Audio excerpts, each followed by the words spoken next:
সকাল থেকে একটা বিষয় নিয়ে আমরা প্রচন্ড রকমের আলোচনার সম্মুখীন এবং আপনাদের মনে অনেক দ্বিধা দ্বন্দ্ব ছিল যে মোবাইল ফোনের ব্যবহারের বিষয়ে একটা নির্দেশনা দেওয়া হয়েছিল।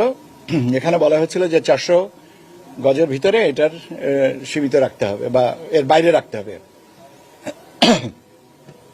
এটা আমরা সংশোধন করছি। মোবাইল ফোন নিয়ে ভোটাররা ভিতরে যাবেন এবং প্রার্থীরা যাবেন, তাদের এজেন্টরা যাবেন এবং আপনার তারা ছবি তুলবেন, কিন্তু গোপন কক্ষ যেখানে স্টাম্পিং হয় সেখানে করবেন না। তো এই পরিপত্রটা আমরা সংশোধন করে দিচ্ছি যাতে এর ব্যাপারে কোনো রকমের দ্বিধা না থাকে। এখন বাট কিছু রেস্ট্রিকশন থাকবে, যেমন আপনার